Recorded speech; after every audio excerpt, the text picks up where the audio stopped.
All right, everyone. Daria's not with us today. She's taking care of the baby. So it's just going to be me and Pat. And Pat he's a fellow outdoorsman, survivalist. He uh, is the head of Artos Survival. You can find him at artossurvival.com. We met him through the Bear Taria app. Someone kind of shouted him out and said he'd be an awesome person to interview. After checking out his website, definitely got excited looking at what he offers. So I just want to say, hey, Pat, thanks for joining us. And if you want to just let folks know where you are, what you do, and then we'll go from there. Yeah, hey, thanks for having me, Jeff.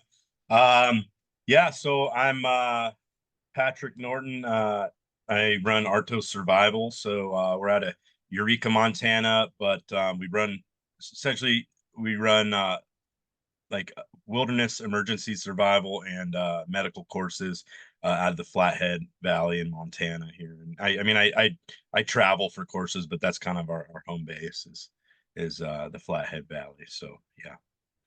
Cool. Do you run courses all year long?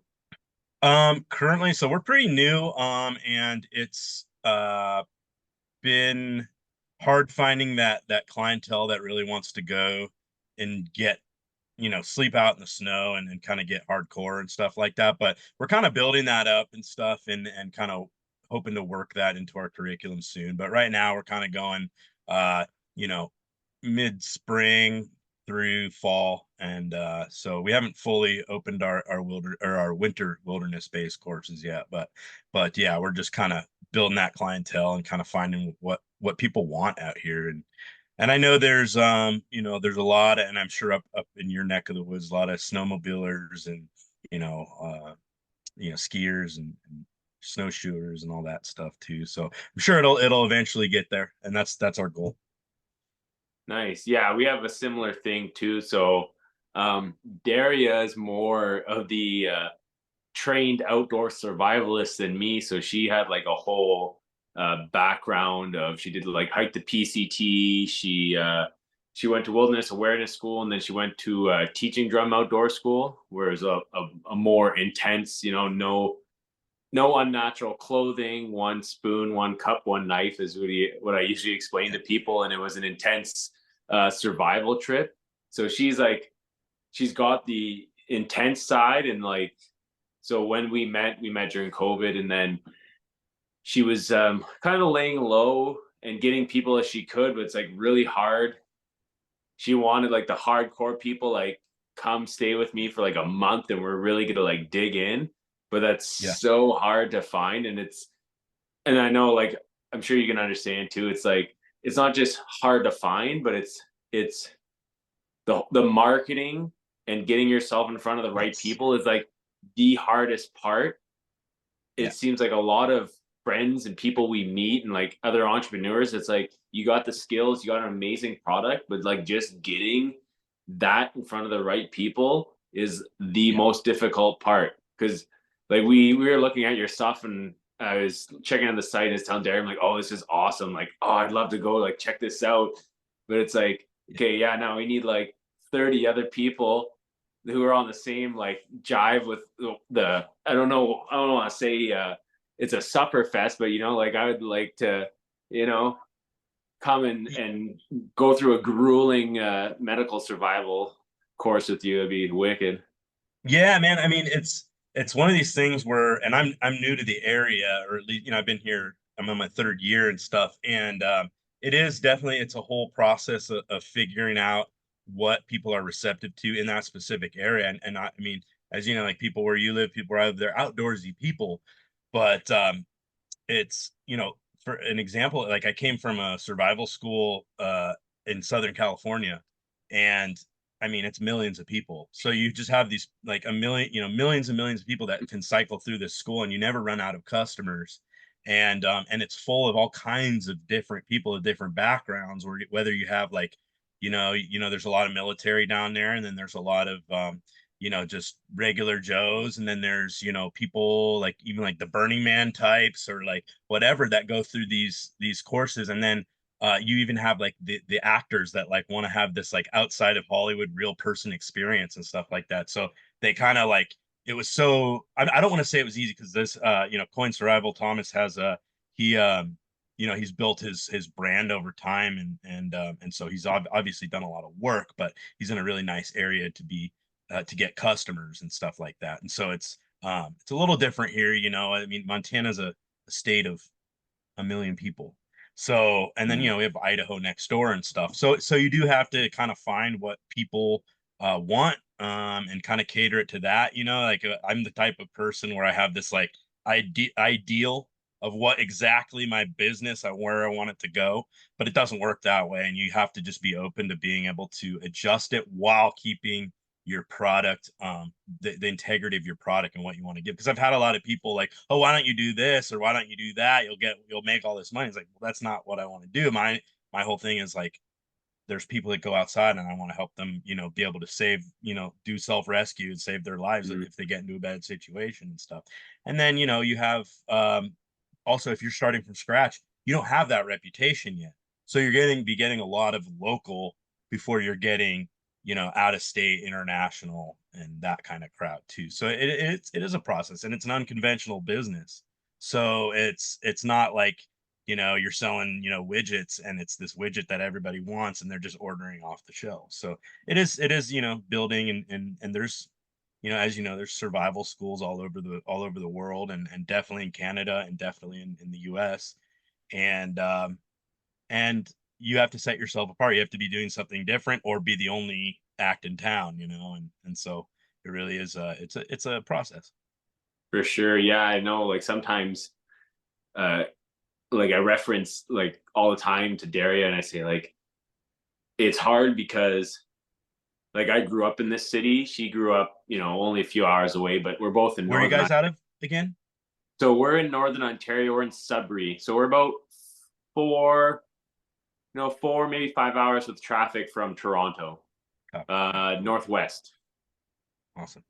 So we're above Huron, Lake Huron. Okay. So yeah, like everyone I know, the local boys I grew up with, everyone's snow machines or they quad, they hunt. Like I didn't have that upbringing, but like a lot of people do.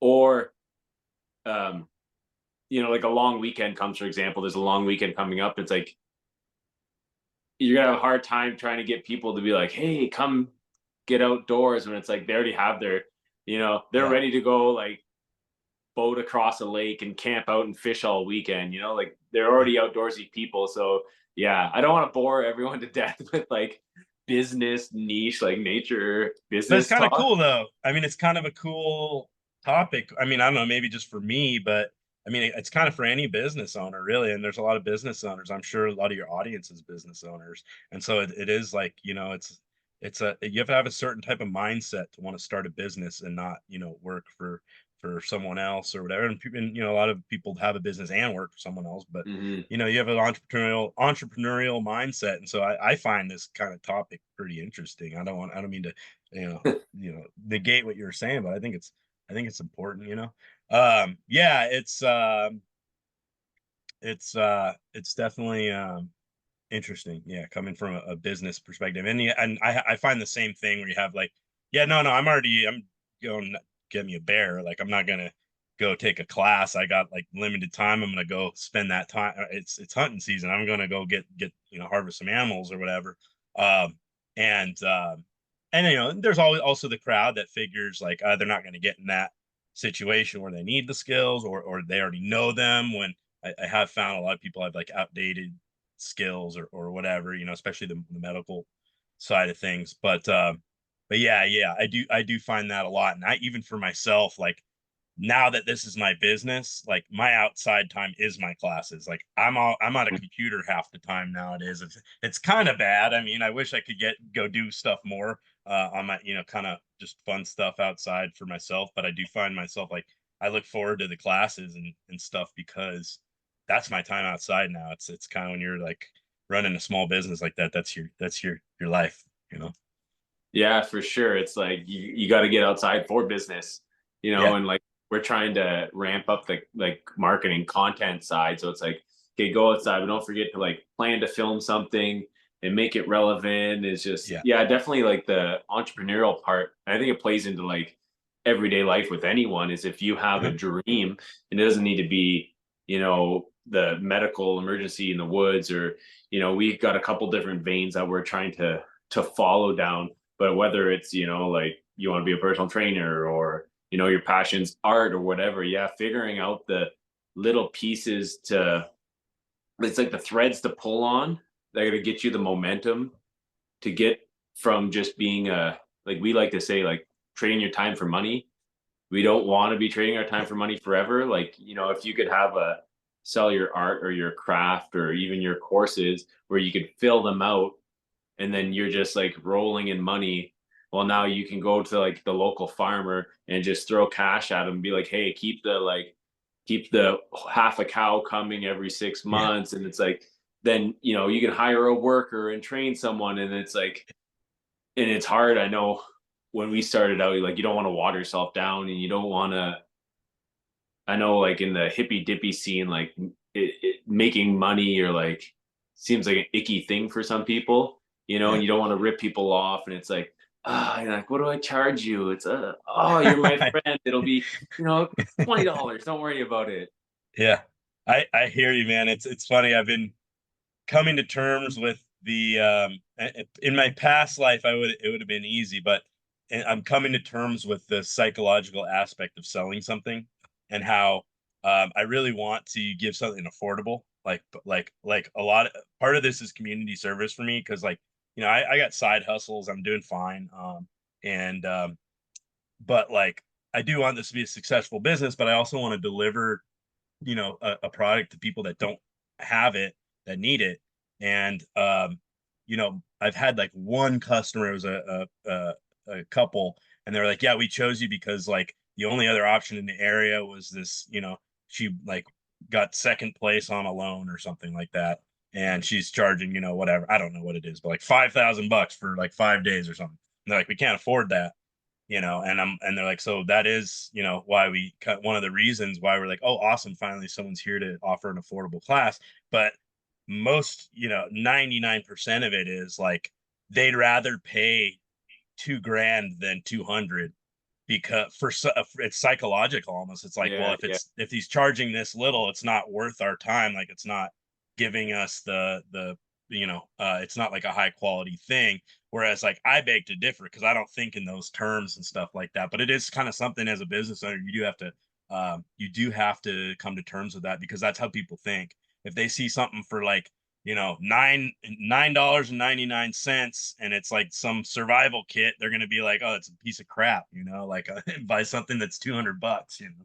So it's just the way people think. And I'm totally there with you, because I always want to like hook up friends, and make things accessible for people. Yeah. And yeah, like I guess the last year has been like a major business, like a lot of studying business. And I've been learning marketing and all this different stuff. And yeah, so much of it's like you said, psychological, where it's like you could give your book away for free, and then no one will want it. But then if you're like, $100, and then it's on sale for $10, all of a Yeah. sudden, like, people don't, and it seems to be our culture or our Uh-huh. society more than like other places in the world, where it's like people need to see the value in it. Because I've done like the health coaching, and try to help people out for free, and then the value's not there because there's no skin in the game. Yeah. And then there's people doing the same thing for like $1,000, and it's like it keeps them accountable. It's like crazy as it is. But then Yeah. also, like, I joke around with Darius, I was never the person to go and take a course because I was never financially stable enough. I was always the person who would, like, I'll watch 40 YouTube videos. I'm gonna go out there and do it. It's like I'm just gonna go like, oh, you can pack a wound with cayenne pepper. Okay, no problem. It's in my pack.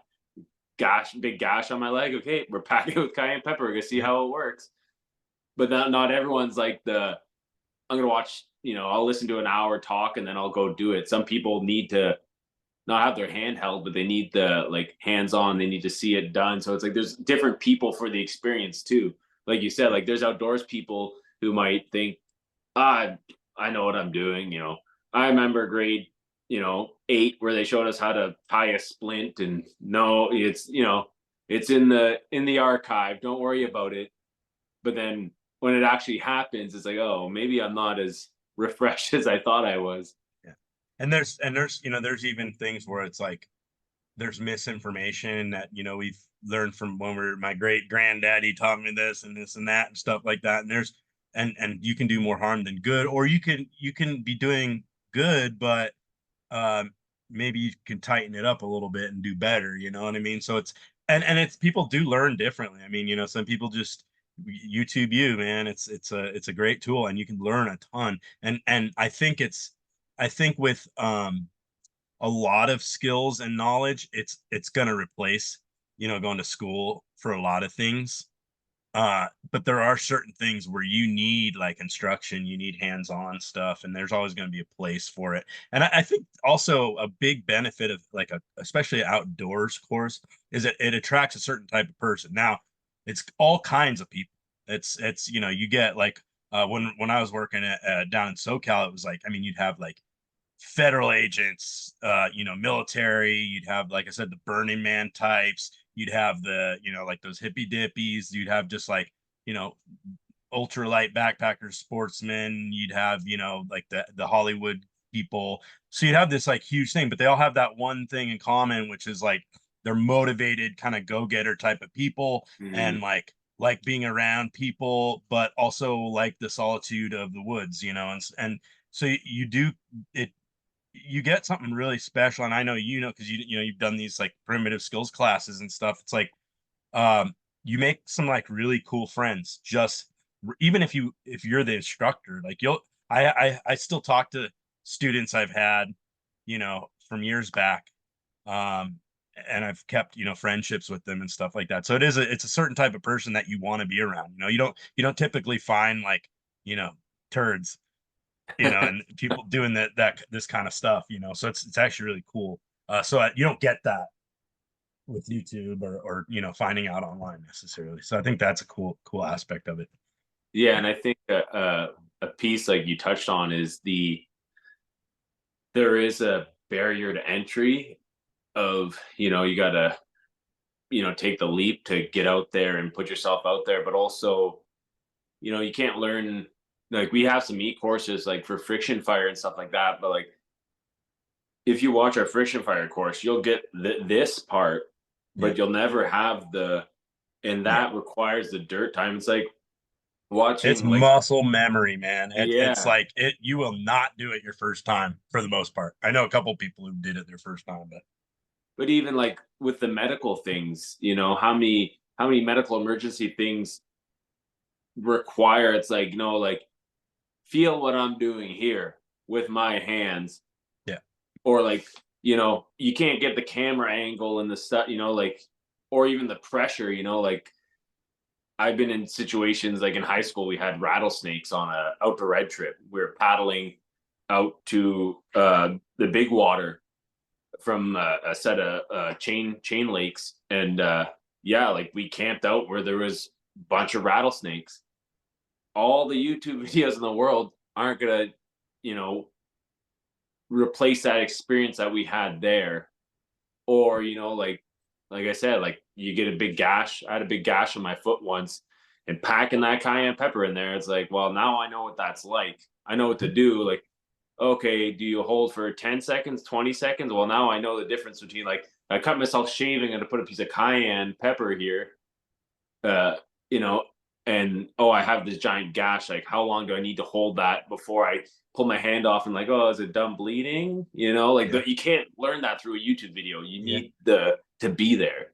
Yeah. And even especially in the medical, like especially at the professional level, but even, like if you're getting a like a wilderness first aid cert or something like that, there nothing replaces like the big one for me. You can teach someone, how to, put in direct pressure, but like you said, you're not going to really know until you try it. But like a patient assessment, especially when you have like a real full-on medical emergency, a life-threatening medical emergency, or traumatic injury, um doing a patient assessment under that kind of tunnel vision. I mean, Mhm. it takes practice, which is why, just to get wilderness first aid, it's 2 days of training. And I've been seeing a lot of I obviously, I mean, Corona stuff just totally, I mean, people are trying to capitalize on the fact that no one wants to leave the house. They want everything brought to Mm, them. Like, so I saw a lot of these, with wilderness medicine, it's basically like a monopoly. There's like three or four major companies that offer the training, especially for like woofers and wilderness EMTs and stuff like that. And some of them are still kind of keeping true. Obviously a lot of them are forcing vaxes on people and stuff like that.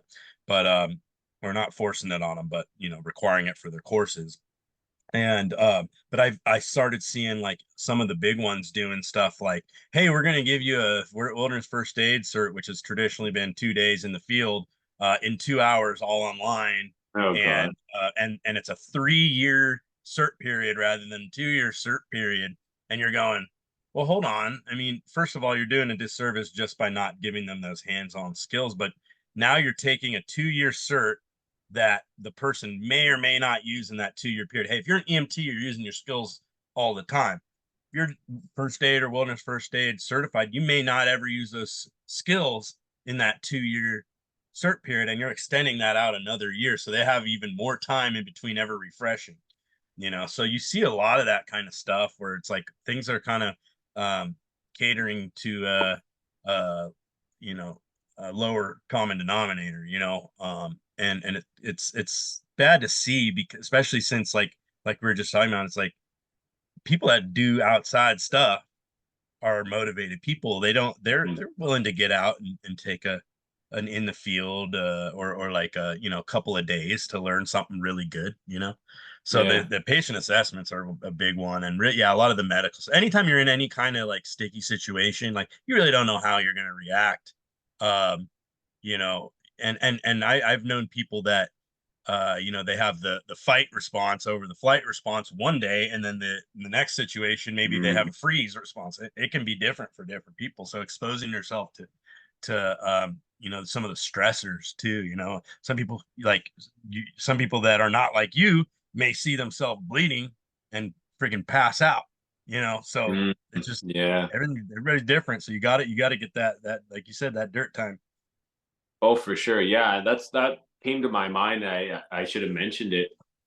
Yeah, that like when when it hits the fan and you actually have to move in that moment, and if you don't know what your reaction style is, I've had situations enough times where I know I'm a very this is just for myself speaking, like when there is an emergency, I'm usually like, I go like, I don't know what it is. It just goes to Zen, and it's like, Good to okay, know. like we're talking slow, we're thinking everything through, we're talking to the point, but it's not like that, like you said, for everybody. And if Yeah. even just in a training situation, I've seen like military training where they show, like you got to assess triage, and someone's screaming at you to keep that mental pressure to simulate a real thing. And I've been in situations, just through hike where, you know, with a partner, and it's wet on the rocks, and then they're starting to freak out because they got a heavy pack on for the first time, and they're slipping, and they're like, "Oh, I need your hand." And it's like, "Hey, man, this is the first 10-15K, and we got to go like 4 or 5 more Yeah. days, and you're having your meltdown, right?" Like, I'm glad you're having it now, Yeah. but yeah, like you never know how that plays out. Or like you said, like someone sees their own blood and passes out, or Yeah. the person who like they might get the fight response, but instead of coming down like, "Okay, Pat, we're gonna look at your arm," like I'm talking calm to keep you calm, Yeah. and they might just be like, "We gotta do something, we gotta do something now." It's like that's the opposite of what you want. And Yeah. yeah, you need that in person. You need that in person rehearsal, I guess would be a Yeah. good term to like just ingrain what you're gonna do. And like, yeah, to take that away is a disservice, because Yeah. nothing's gonna. Yeah, you can learn chest compressions or something like through a video maybe, but that's not going Yeah. to compare to the flies are in your face while you're doing your training, or it's cold out, or Yeah. Or the fact that if you're doing chest compressions, likely that person's puking and pooping and all that kind of stuff too. So yeah, I mean things get a little ickier and gooier too, and it's real life. Yeah, yeah, it's really good that you know that about yourself. Like because not everyone has that data, up in their head. And a lot of it is just about like gathering data. It's the training, but it's also gathering data and in your head, like how do I react in this? Does this piece of gear work? Does this technique really work when I need it? All that kind of stuff. Yeah, I mean, being able to bring yourself down. And I always teach, you generally, unless you have like a severe, like someone or an animal or something like that is, or something's falling, like some kind of threat, immediate threat, you usually have like a second to like, hey, like take a step back and take a deep breath and collect yourself, take an inventory of your hazards, your resources, and what the situation is, and do something. You don't sometimes not doing something is also the right move. Mm. So like you're talking about, being on a through hike on some slippery rocks with a big pack, and it's like, okay, well, you're kind of freaking out right now. Like, stop walking, like just stop walking. Like, gather yourself. You don't have to like we're in this for the long haul, right? So like we don't want you to get hurt right away, make a bad move because you're panicking. So like stop, figure out your strategy. Like, how are you going to make it across this with your pack? If you need help, let's start talking to people instead of raising our voice and freaking out. So a lot of times you just do have that time to just chill out. Like, what's going to happen if you stop on slippery rocks? You're going to be standing. What happens if you panic and you take the wrong step? Well, then you slip maybe and get hurt, and now the trip's over for you. You know. Yeah, totally. So we maybe should have dived into this in the beginning, but I'm just curious what your background is. I know I seen a bit of it on the site, but I love for people to kind of know. Uh, you seem to have some first responder background that lends itself well to what you're teaching. Yeah. So actually, my initial background was pretty much just like a total dirtbag.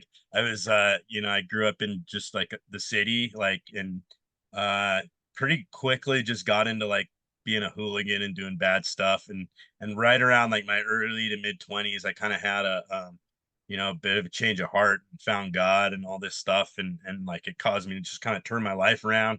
And I started to really start seeking, a lot of kind of the things that I was like kind of into when I was a kid, which, when I was a kid, I like, I always want to do like military stuff and things like that. And by that time I had a criminal background, and I had, done some things that I didn't allow me to get into the military, which I was bummed about, but I had dedicated a lot of my time and effort into getting in. So it was a big kind of letdown when I found out like, hey, this isn't going to work. I'm glad now I didn't, because I work with lots of veterans and stuff, and a lot of them. I wish that I had that training, but I think, okay, well, I know a little bit more about the war machine and all that kind of stuff, so I try to think of it on the bright side, and I feel like God kind of didn't allow me to sign my life away for something like that, but I did start kind of in that interim where I was kind of waiting to hear from recruiters and all that stuff. Like I said, I was kind of getting back into that mindset of self-sufficiency, and because I lived a life that was so dependent. And so I was like, okay, so like, how do I make myself more self-sufficient? And Of course, the more you learn about self-sufficiency, the more you realize you can't be self-sufficient. But um, but I ended up in that interim time, I started doing a lot of survival training, and I did some training with the school I worked for previously. And then I ended up going through their instructor program and becoming an instructor with them.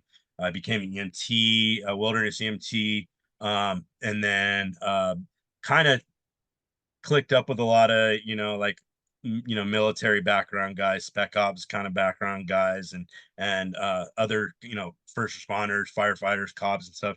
And some of them were kind of helping me guide my direction, because I wanted to do that kind of service oriented work that I had wanted when I was a kid. And they kind of knew about the background of the criminal history and some of the medical stuff that disqualified me from the military, which was stupid stuff, but that I probably shouldn't have told them. But they disqualified me nonetheless. And they kind of guided me into wildland firefighting. And so that was kind of what I did for a few years and in Northern California. And then from there, I ended up kind of deciding I had kind of known when you get into self-sufficiency, you kind of want to go somewhere that's a little more remote, a little more friendly to freedom-minded kind of people and stuff like that. And so I was kind of looking to get out of California because I'm sure the rumors, California and all that kind of stuff, and how it's all restrictive and whatnot. It's also just very expensive. But ended up in I think it was just before my last year in wildland, I ended up um finding this place up in Montana. And Montana is just an awesome state, and I kind of fell in love right away. And after that year, I moved up here, and kind of the rest is history. And so now now that I'm kind of settled in here, I got a little bit of a homestead, sort of, kind of getting married soon. So hopefully that takes some of the weight off my shoulders and allows me to kind of expand the homestead a little bit and help with some of the business stuff. And working on the ambulance. We have a rural ambulance that's really awesome. I mean, you'll find these rural ambulances in some parts of the country where it's like it's good old boys. They don't keep up on the newest, latest stuff and this and that. And it's just this is how we've always done it and blah blah. But everyone here is just like really solid, high speed people. Guys with army medic backgrounds, special operations backgrounds. You have guys that were out of California doing they were in finance and then became sheriffs up here, and now they're doing, I mean, and it's just people all kinds of backgrounds. So we have a lot of like different medical experience, and some people are we're traveling nurses or whatever. So we have this like really cool ambulance service it's a nonprofit, so it's not a public thing. So we get some pretty good funding and stuff. We have 4 ambulances, and we have all the good gear and stuff, and it's necessary because where we're at, it's minimum, if we end up transporting a patient, it's a minimum of a 4-hour run per patient, and it could be up to 6 hours because we cover the whole county, and it's a rural county. So we have to go to the next county over to get to a hospital, which is an hour and a half away. So on scene time plus transport and all that stuff is it makes for some really good patient contact. So it's Wow. actually like a really cool place to work and stuff like that. And so that's what I'm doing now. I'm slowly there. Everyone's pretty. It's a small town, so everyone's always asking, like, "Hey, you want to join the fire department? You want to join the police department? You want to do all this stuff?" So it's like, I'm kind of slowly working my way in those avenues and stuff. Not sure what I want to do, but right now the Artos and the ambulance and the homestead are more than enough for my plate right now. So Epic. Yeah, that sounds like quite the array of experience for sure.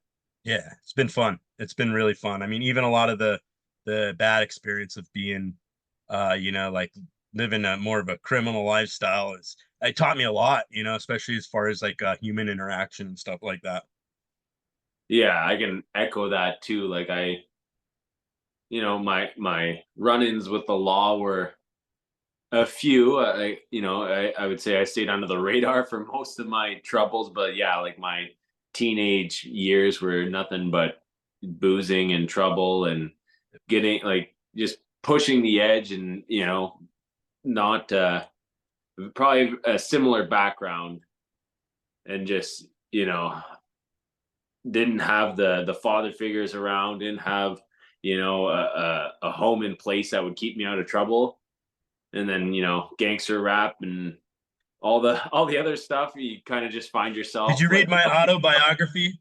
It sounds like you read my autobiography. yeah, Yeah. just kids with too much time and not enough guidance. Yeah, absolutely. No, I had a dad, but I wouldn't say he was like the greatest male father figure, example for me or anything. Man, the rap music, that one struck a nerve. Well, when you're in a less than ideal situation, I think you resonate with stuff like that, and that's kind of what happened to me. Was it's like, you know, all these rappers like sounds like they live in similar situations. Like there's no dad around or mom's maybe not around. It's like you're living in, not so nice living situation, and but meanwhile, like I'm in this small town and everyone's pretty, it's pretty chill. But then I'm like, inside you're listening to that and you're like, yeah, like my life's fucked up too. And yeah, I'm Yeah. angry and like I'm poor and I need to make money and I need to, and then you just fall kind of prey to their message, which is kind of more, I guess, them just telling their story, I guess, I suppose. Yeah. But Well, it's also by design. I mean, yeah, for sure. that I don't know if you've heard about that whole like, and I Has don't know if this is true, but the meeting in the rap music meeting with all the moguls and like the like, unknown faceless suit and tie guys. Have you heard about that? Yeah, I know. We were on Crow 777 radio a few times, and he loves talking about kind of the social engineering piece of it. And Yeah. yeah, it's easy to just throw your money at the message you want to see promoted, and then you just keep pushing that kind of street violence message, and it Yeah. I definitely mean, got me. I'll tell you right now, I grew up in a city that's, known for their gangster rap and around a lot of black kids and had a lot of black friends growing up and stuff like that. And I mean, if you met me 15 years ago, you wouldn't even recognize me. I mean, I was really blacking it up. But yeah, I mean, I mean, I saw so many of those kids, man. I mean, not even like where I'm from, it's interesting because it's kind of a mixed environment. It's not as, I don't want to say it's not segregated because like ghettos are just kind of like that, but you end up like meeting a lot. Like I didn't come from a poor background. My parents were well off, and I had no reason to get into that stuff other than no real guidance and male kind of role models, and that I was around it. It was like you really quickly where I'm from, you just meet these guys and you get in with gangsters, and I was always good at talking and networking, and so it quickly became a kind of thing where like I can get the dope and I can sell the dope and I'm good at it, and I open a new market for people that these bigger dealers maybe might not have an avenue to. And so it was it's just like it's insidious, man. It just like I just quickly got pulled into it. And I mean, I know guys that got killed over all that stuff, and kids I went to school with, and a lot of them are just prison, drugs, drug addiction, violence, whatever. It's like it seems to be like like by design. I mean, and it's just like, and it's not my city only, it's just across the continent at the very least. Oh, definitely. Yeah. Well, we're fairly far up north, and same thing. Seeing Yeah. you know, kids you grew up with in high school going to jail or people dying or overdosing. And it's just Yep. like, oh gosh. Yeah. And it's almost an like archetypical story. And I find myself, I track a lot of those people who have I don't know, I call it like a messed up background, and they'll find me and they can kind of like, I don't know if I resonated, that they're like, hey, like I'm gonna tell you my messed up backstory. I never tell anybody, and I get this download from them, and they're like, they feel comfortable, kind of just Yeah. unleashing It's it a on me. spiritual thing. It's a spiritual thing. Your people's spirits, they can read other people. They know who's safe. I mean, I know for a fact, like I can just sense things from people, like what is their spirit? Who is this I mean, I don't know their heart, and stuff like Mhm. that, but so you can tell when people's spirits have been darkened or damaged and then some people just have that like glow where people just feel right talking to them because Mhm. I kind of have the same thing where I level with people, and for some reason it's just the conversation goes and they feel comfortable about it. I totally know what you're talking about. It's a Yeah, spiritual thing. I think our spirits are almost more intelligent than our physical bodies. definitely. I know I heard someone reference it as it's like the old beat up like stray dog. You just look into his eyes and you're like, oh, he's seen some stuff. Like I can Yeah. relate to him. Yeah. No, yeah, I think that's what it is, and not everyone's aware of it. I mean, I really truly do believe like some of us are a lot of, I think, more than we realize are chosen to like really see things how they really are outside of just kind of this facade. And I think some people are just given scales over their eyes, and And I think God gives you that. Some people are drawn and some people are not. It does say that in the Bible, but I think it's impossible for us to know who is and who isn't, because me personally, up until, like I said, maybe like, yeah, 15, little less than 15 years ago, when I was in the throes of, drug addiction and all these different things, I couldn't have been more blind. I couldn't Mm. have had thicker scales over my eyes, and then all of a sudden one day, it was a process, but it was just like things, the scales just started falling from my eyes, and I started seeing things the way they were. And I would have never thought I would be where I am now back then. And anyone that you talked to that knew me would have said the same thing. And so it's, God chooses when you start to see. You know what I mean? It's really interesting, because some people, you'll never know it, and then one day you will, because they're talking to you in a different way, because Mm. their scales were removed from their eyes. So it's almost like we can't, like, a lot of people can't even help it. And some people are just born seeing. It wasn't me. I mean, I may have had some kind of sight of some kind, but I certainly I was blinded for over half my life. And I think it's just a matter of time for some people. That's why I'm sure you've had the frustrations of, like, trying to convince someone of something that you find really important, and you're really educated on it, and you're giving them the facts and the statistics and this and that, and they have no argument back to you. They don't have any statistics, they don't have anything yet. Your argument was more intelligent and more well thought out, yet they agree to disagree. And Yeah. it's just like, no, no, no, but I'm right though. Right? But it's like, no, that's not what it is. It's not about the facts and the physical. It's the scales over the eyes. It's, do they have eyes to see or not? Yeah. That's really all it is. And you'll see that with, and it's not even a matter of intelligence either, because, I know some dumb people that are aware and awake, quote unquote dumb. Yeah. It's like the pasta's al dente. It's not cooked enough for them yet to get the That's a good way taste. to Yeah. put it. Yeah, I like definitely. that. I like that. Pasta reference. Good. I'm going to It use that was if you don't mind. feel Yeah. free.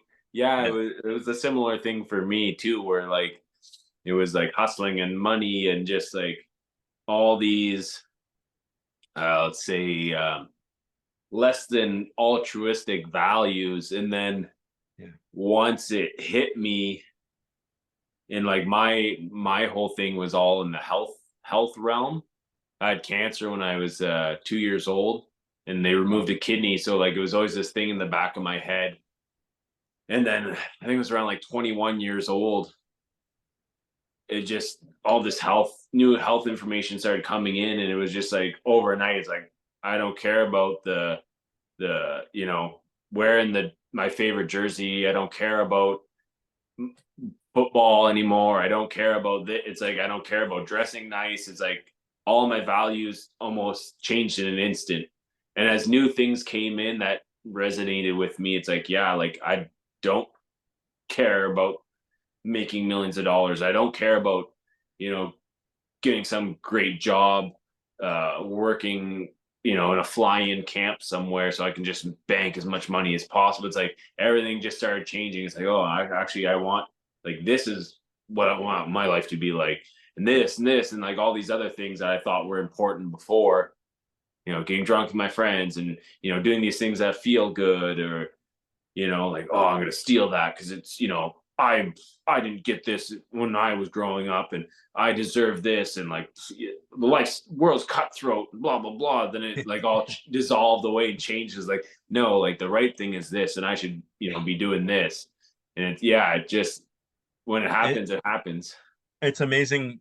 Health is a really big one. I see with a lot of people, where that's kind of really what wakes them up. That was part of it for me. I mean, part of it was the whole, like, learning about the Federal Reserve and all that kind of stuff. But yeah, health was big for me too, because I lived such an unhealthy life. So I mean, I was I was smoking crack, I was shooting heroin, I was smoking 2 packs a day. And people say, oh, really, you? I was like, yeah, well, like I said, you wouldn't have recognized me back then. But um but yeah, when I finally kind of came around, I realized I was like, this, body is a gift and I'm abusing it. And what right do I have to abuse this gift that I've been given? And so I started really getting in. Now I didn't find out about a lot of like the holistic stuff until a little bit later and things like that. But certainly like exercising, not eating junk food, like especially when I was kind of getting into that like military mindset, I got really into just like crushing at the gym, running like crazy. I mean, I was like, my goals were like special operations. So I was like, I was crushing all the run times and all the PT tests and all this stuff. And so that was a kind of the one of my kind of avenues into it too, was health. And I see it a lot with, you know, natural medicine and natural foods and all that stuff. I see a lot of people, waking up through that avenue, and it's so big. I mean, it's actually one of the things that I talk about a lot in my courses. It's like, look, like you can be the guy with all the guns, and you're the prepper, and you're this guy, and you're that guy, but like you're 300 pounds, and so you're not going to make it up the hill. And Mm. so it's like let's focus on like the thing we can do to survive longer today, and that's like being healthy, you know. Yeah, that's a big part for me and Daria too. Is you know we in the past attracted a lot of people who love nature and their health is less than ideal. Mhm. So it's like they want to get closer to that source, knowing that's probably what's going to bring them, better health, improve their aspects of outlook and physical, mental, emotional health. And we really try to hammer down with people the health piece, and I think it's so important. And like So much. I think it goes understated a lot, because like you said, like it's not just the word health, it's in it, and it's also not just, I like to think about it as like there's all these different aspects of it, but it's like if it's under one big holistic umbrella, you could be the Navy SEAL and not have the health piece for the the community long term nature solution. And like a lot Yeah. of people, they they see experiences like Darius had, or maybe you've had, with like these really intense wilderness experiences. But it's like it's not just that. Like it's leading up to it. It's the endurance piece, but it's also like the mental endurance piece. But it's also, Yeah. if you know, I'll just create a character here. Let's say the hardcore Navy SEAL who he can fast for 8 days, he can run miles every day, but he's short tempered. Well, Yeah. that emotional health piece can just crumble an entire survival situation. Totally. And like you said before, it's about eating healthy and being healthy the whole time, not just, like on your trip or your Yeah. survival. Like you want to be ready at a moment's notice, Yeah. and Well, health having all doesn't the, happen overnight. That's the thing yeah. about health. First of all, everyone's at a different spot. Some people are born with certain diseases or whatever. Some people have different things. So everyone starts at a different point. Um, but it's like there's so many facets of it. So there's that mental health, there is the emotional health, there is the spiritual health. There's a lot of facets of physical health as well.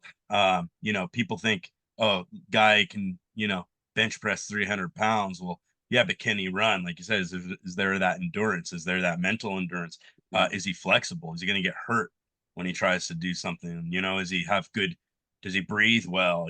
There's so many different facets of it that you do have to focus on. And I think it's important to focus on more of an overall performance and longevity aspect of it, because it doesn't happen overnight. It is something that everyone can always get more healthy. I mean, there's no doubt about it. Like even the healthiest guy on the planet. And then you have like a guy who's like super jacked and he can do all the athletic stuff, but he's eating like, you know like GMO freaking protein powder or whatever, whatever. So it's like he's just, loading up on that rather than eating like, a good, steak, local steak or something like that. So it's Yeah. like, so there's that aspect of it. Yeah, And and then like there's the, how do you survive after the protein powder's gone, or like how do you just yeah, survive when the grocery store lettuce is gone?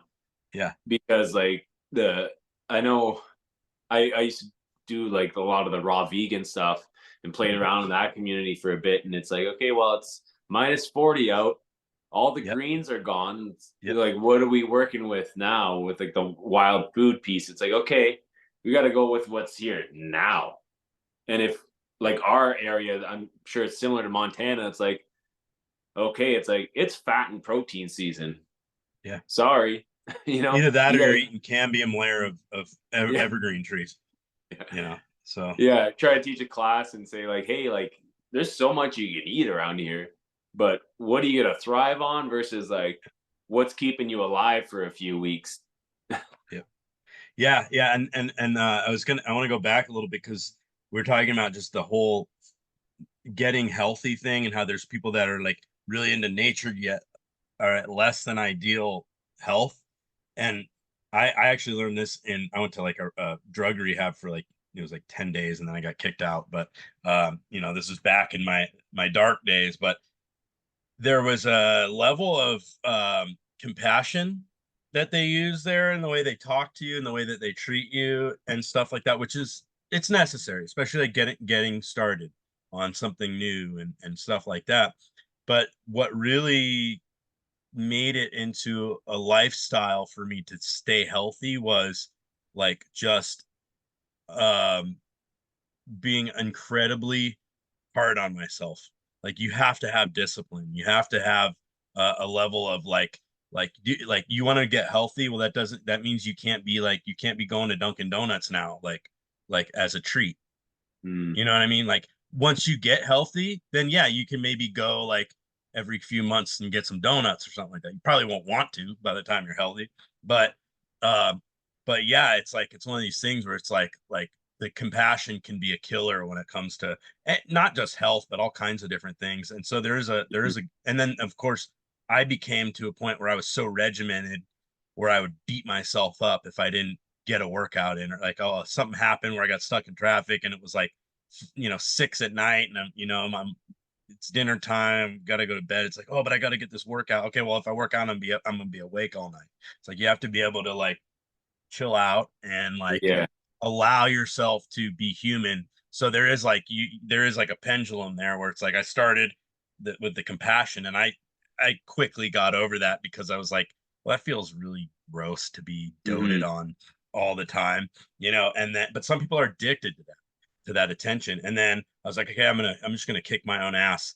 So I did that for a few years and then like realized like it was just not good for my health. And I was actually like started drinking a little bit too much because I was like stressed out from being way too hard on myself. And I'm like, okay, now it's time to swing the pendulum back and actually find that like right balance. So there is that element of like compassion and being, I don't know what the good word is, but being hard on yourself. Discipline, I guess, is what it would be. Yeah, me and Daria we're constantly having this conversation of like playing devil's advocate for each person's point, and there's a paintbrush for everyone.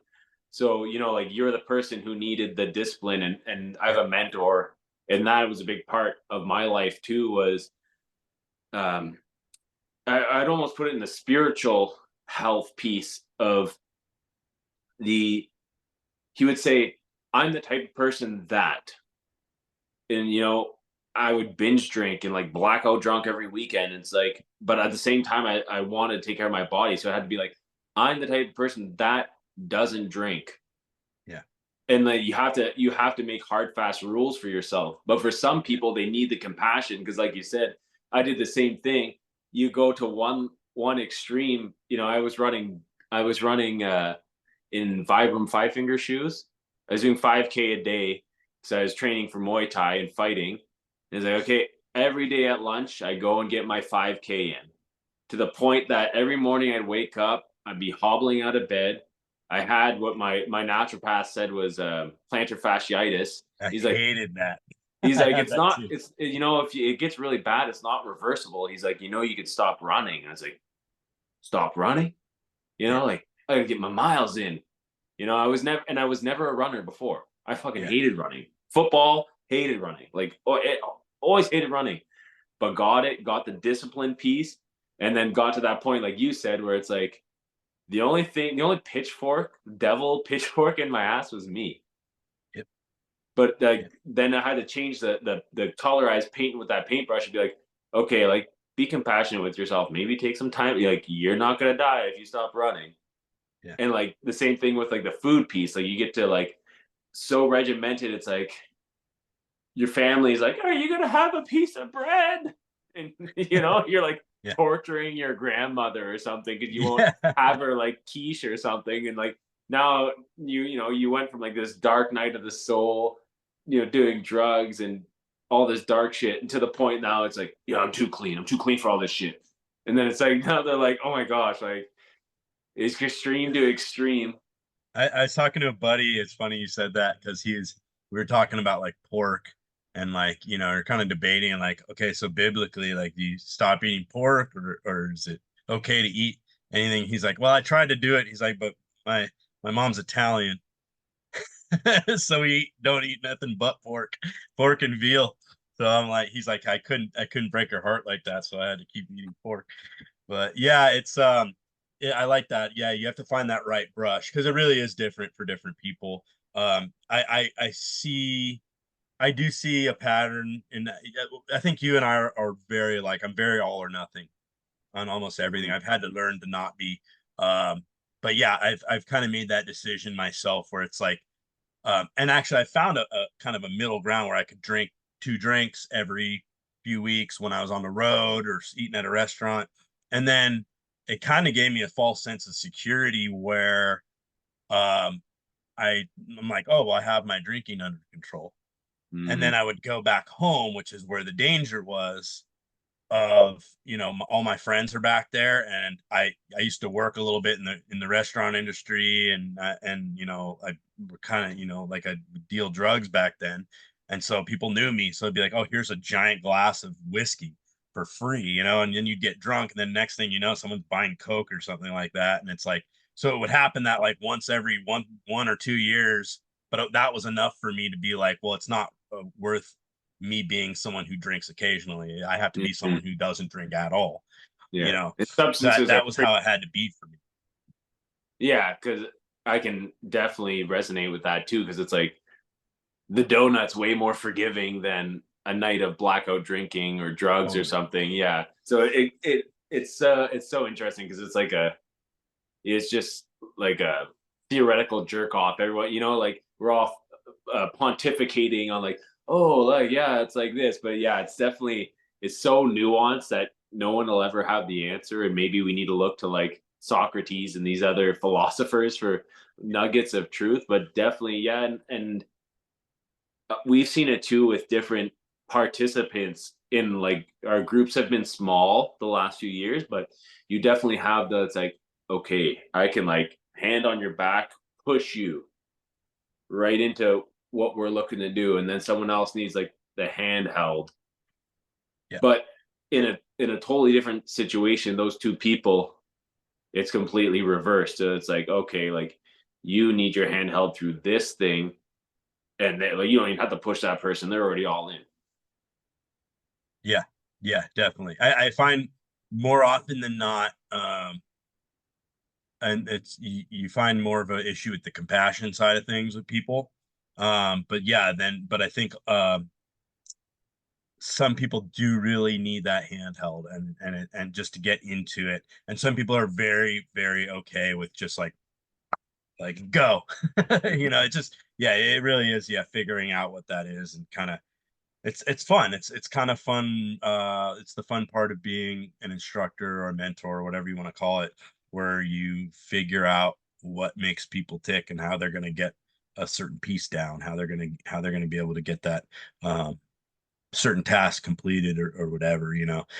Some people do really well with like a hard like time limit or something like Mm-hmm. that. Like, you have to get this done right now because the sun's going down, so you have this long. and then we got to move on to the next thing. It's like, okay. So, and then some people are just like, do this as fast as you can, and then they do it fast. Whereas if you don't give someone a hard time, they might take 5, 6 hours to do something. You know what I mean? They might go, that's fast to them.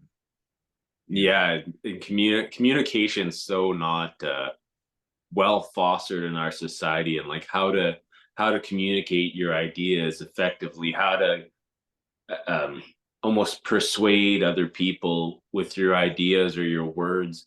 And yeah, like the person who needs their handheld, they might, we're saying handheld, it sounds really like disrespectful, but someone might not be as eager to jump into something that you're teaching, and you might just need to like find the right word or sentence that lights a fire into their ass that, okay, like I'm ready to do that. And it's so, yeah, it's so like touchy feely. And I found martial arts helped a lot with that. I did like teaching kickboxing and stuff. It was good to get in front of a lot of people and have to like communicate like, okay, like hands like this, and like, okay, you're not like, some people, they don't have the body awareness, so it's like, okay, like I'm literally gonna hold your hands onto your face right here, and this is how I Yeah. want you to stand, where other people just look at you and they're like a mirror.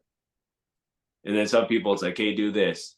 Okay, maybe my words aren't clear enough, or like it's not clicking with them. It's like, okay, kind of like this, and like making a metaphor, or like, like, oh, it's kind of like dancing like this. So, it's Yeah. like you have to, it's like a little puzzle you're trying to solve. Yeah. Yeah. And yeah, it definitely, yeah, there people have different. I think that body awareness is a big thing, especially physical things like martial arts and stuff.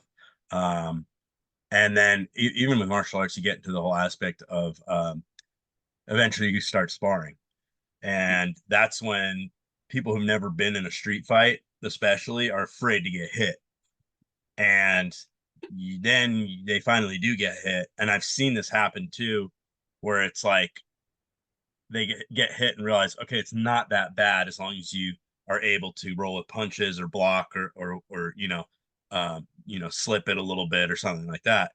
And then they start realizing, oh, I can get hit more, which is also a Mhm. bad thing because then they're putting themselves out more. So there's so many different personality types in these things. Because some people, like for me, when I used to box, and I remember I got, I was in a it was like one of my first sparring sessions, and dude, my cardio was good, but when your first few sparring, like you're all tense and you're burning up your oxygen by flexing your muscles because you're all Yeah. tense, and I'm like gassed, right? I'm like, it's like, last minute of a round, and I'm allowing my jaw to like drop and stuff, which Yeah. is like, no, don't do that. And I just got rocked in the jaw, and I learned from that moment I'm never opening my mouth again.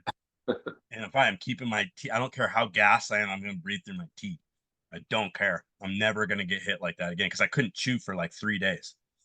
I hear you. I've been there. I know this I think will translate well to the outdoors, and especially with you with the wilderness first aid stuff. Is we used to have a drill.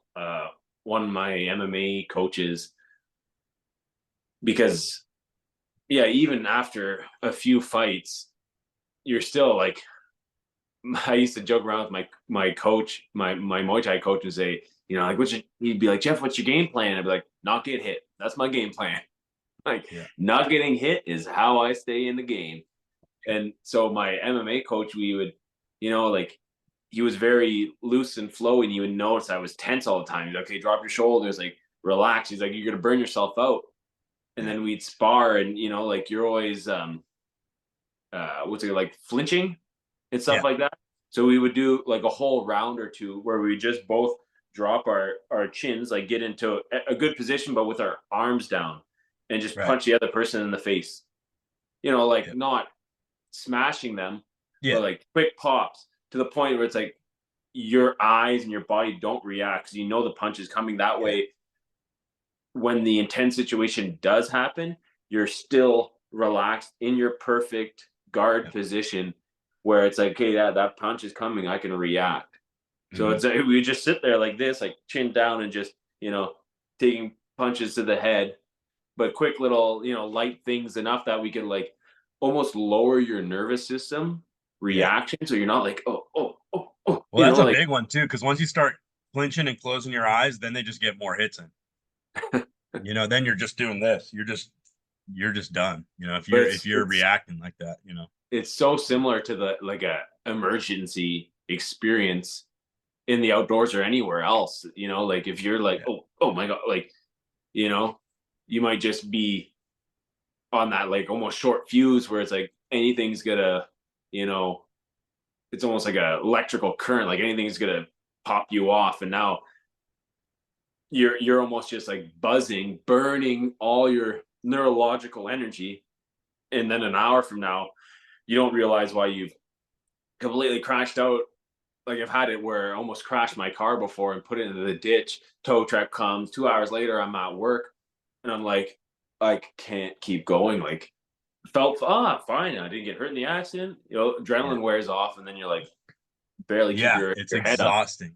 Yeah, a lot of that it's super true. I mean, you burden yourself like and even like, like for the medical stuff, like not flinching is also good for your patient because they don't want to see you being, you know, Yeah, panicking or they don't want to see you react to stuff. And you will. I mean, it doesn't matter what situation you get in a situation, everyone gets scared. Everyone has fear. It is that, it's cliched, but the whole like, but it's how you handle the fear, right? And so, or even like just being grossed out. I mean, with being on the ambulance, dude, like I said, like people poop. Like there's some there's some gnarly people out there, a lot of psych people or like whatever. Like, if you puking stuff out, if you're in cardiac arrest and you're aspirating a bunch of, crap, it stinks. I mean, it smells really bad. mm, Um, and or you even just you go into someone's house and they're not hygienic. Their homes can stink. mm, And it's gross, but you can't be like, oh, you can't go in yeah, there, yeah, gagging and stuff like that. You just gotta like find yourself and just carry on as normal. yeah. So Daria birthed at home. We birthed in this home, and it was a big piece for me. Like when we talk about the birth after the fact, she's like, you were so like, I would say I was the anchor or I was the rock. So Yeah. it's like if she's going through something, you look at me, just dead face, stone, like cold, like you're doing great, cool, like Yeah. But I'm because here. yeah. But even then, I kind of like like like all these experiences we've talked about, like I sharpened that sword, but to be like even in my head, just to be like, and then she helped with this because she did some training. She helps women with free birthing. Mhm. So just like her talking about it before the birth even happened is just like everything's normal, and I was just like, don't react to anything. I was just cool as a cucumber the whole time. It's like, yeah, that's probably Yeah. normal. And like my whole mindset was like, I'll know when it's a true emergency because we did it at home with no midwife. There was no backup plan for us. We had a friend here to help with changing sheets and towels and just making food and teas and stuff. But it was like, you know, she gets split in half. I know that's an emergency. Like Yeah.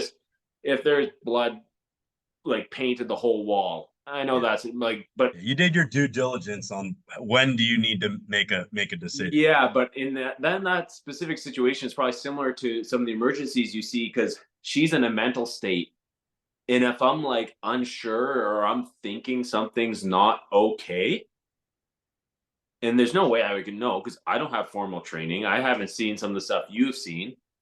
So if I were to be like, oh, I don't think that's okay, like the mood's done. It's killed.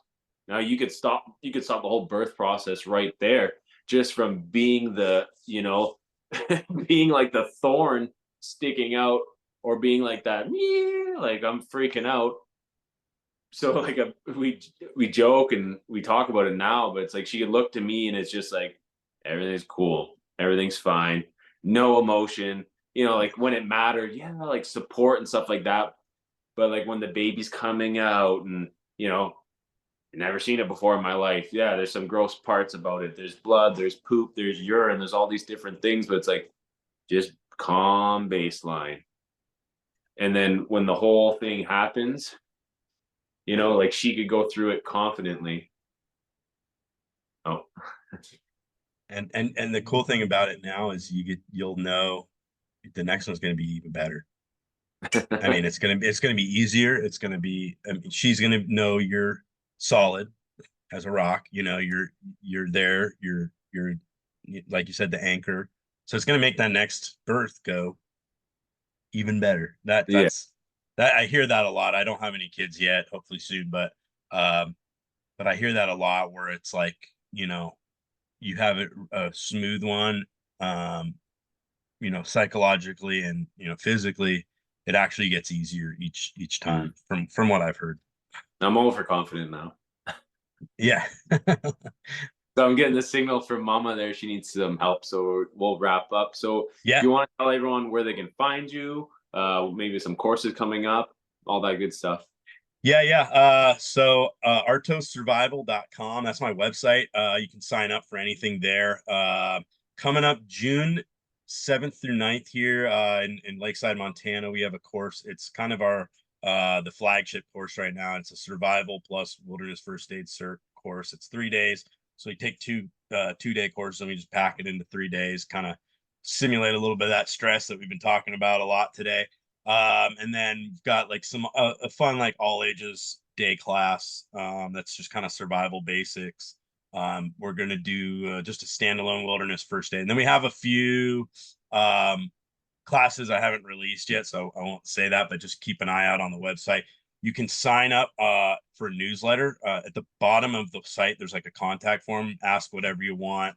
I respond pretty quick, and then you can sign up for the newsletter. I don't spam stuff. I don't just like send a newsletter every week. Like it's like, hey, we've got a coupon code. I'll send that out. Hey, we've got a new course. I'll send that out. Hey, we've got a new date because this class is in higher demand. I'll send that out. So I don't do the whole like internet marketing thing. And then if you want to follow social media, I don't really post much these days, but hopefully I'll be ramping that up. Artos_survival on pretty much whatever platform. I'm Wild Med Bear on the Beartaria app. You can add me there too. So yeah, man. Hey, I really like this conversation, man. I like where it went. We Yeah, covered brother. a lot of cool stuff, I think. Yeah, thank So you. I didn't have anything formally prepared. I didn't know where I wanted to go with it, this is but the best way to do it, I think. for sure. Just flow state, man. Right on. Okay.